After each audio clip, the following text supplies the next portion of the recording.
Yeah, I think Tull would sort of like huff a little bit, and they would put their hand out to S'mores and be like, ask a question, please.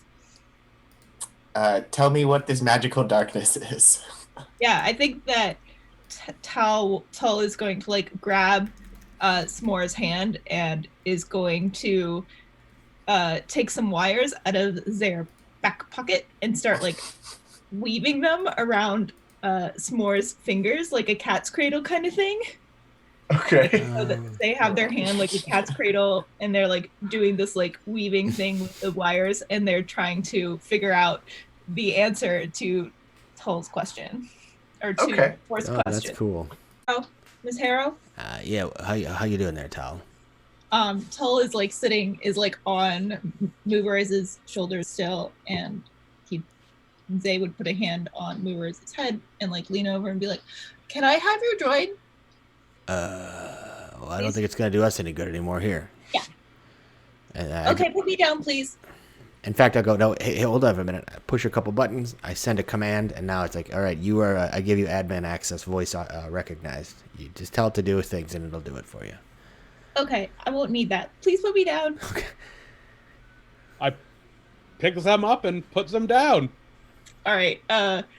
Tull will sit on the ground with this thing, and Zay will just rip it open and shake out the like mechanics of it and stuff. Like, oh. And it's basically like augury, right? Like when ancient haruspecs like would take birds and like study their entrails. That's what they are doing with this like floaty droid. That's super awesome. It's tech haruspexy. They are going to run up, and as they do, they are going to be chanting the names of the former crewmates of the Talanijarad, and they are using a form of fortune telling called onomancy, which is fortune telling by names. So it's like interesting. Onomancy and like gematria is another what it's also called. So they are chanting the names of the former crewmates of the Talina Jihad, which are Otto Summon, Ligeria, Lochnavar, and Garnet. That's cool. So they're just chanting these four names over and over and over again, and like these four ghosts sort of like pop up, the former members of the ship that they used to be. They used to be basically the ship they used to be. And that's cool. Thank you. You said go weird, and I went all the fuck out. How meets baby Yoda? You see what I mean now? Yeah. So what effect do you want to happen from this? I think basically what I want is for these like four shades, like these memories that Tull has, to sort of surround the shadow and like keep it contained more or less. So it's these cool. Like, kind of like soldiery, like smuggler types, like privateers, like, you know, like legal. Wink, wink.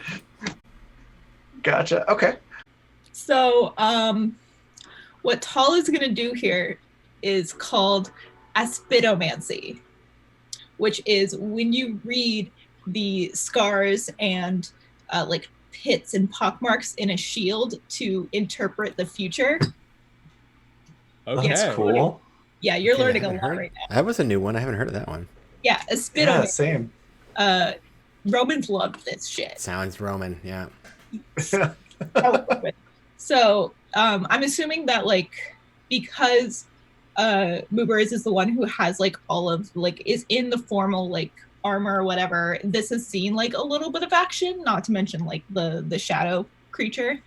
So Paul is going to like examine this and then they are gonna like rub their hands, and they are going to like just trace out like the little marks and like pocks on the chest, shoulder, like arm area of the armor, and then they're just like gonna pull it out, and like a vision of like many little Mubarizes is happening here. And Okay.